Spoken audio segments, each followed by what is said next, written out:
SR Nagar బోరబండలో అర్ధరాత్రి cordon search నిర్వహించారు పోలీసులు. వెస్ట్ జోన్ డీసీపీ వెంకటేశ్వరరావు ఆధ్వర్యంలో 400 మంది పోలీసులు పలు కాలనీల్లో సోదాలు నిర్వహించారు.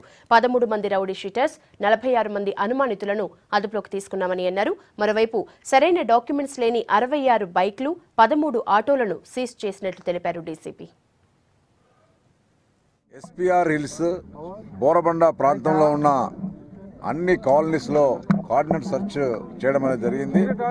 4 ఏసీపీలు, 15 మంది ఇన్స్పెక్టర్లు, 26 మంది సబ్ ఇన్స్పెక్టర్లు, దాదాపు 400 మంది సిబ్బందితో ప్రతి ఇల్లును కూడా తనిఖీ చేయడం జరిగింది. వ్యక్తుల యొక్క చిరునామాలతో పాటు వాళ్ళ ఐడెంటిటీ కార్డ్స్ అన్నింటినీ కూడా వెరిఫై చేయడం అనేది జరిగింది. 47 మంది బ్యాడ్ క్యారెక్టర్స్ను గుర్తించడం జరిగింది. ఆ బ్యాడ్ క్యారెక్టర్స్ వివరాలు కూడా అన్ని సేకరించి మరి వాళ్ళ ఫింగర్ ప్రింట్స్ కూడా సేకరించడం అనేది జరుగుతుంది.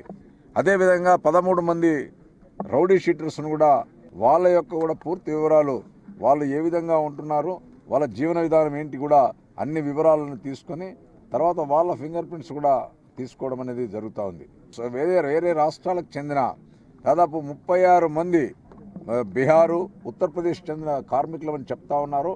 వాళ్ళ యొక్క వివరాలు సేకరించి మరి వాళ్ళ యొక్క ఐడెంటిటీ కూడా ఎస్టాబ్లిష్ అయిన తర్వాత వాళ్ళ ఫింగర్ ప్రింట్స్ కూడా తీసుకోవడం అనేది జరుగుతూ ఉంది.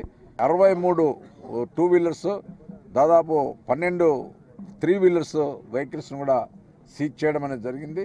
వాటి యొక్క డాక్యుమెంట్స్ అన్నిటిని కూడా వెరిఫై చేసిన తర్వాత మరి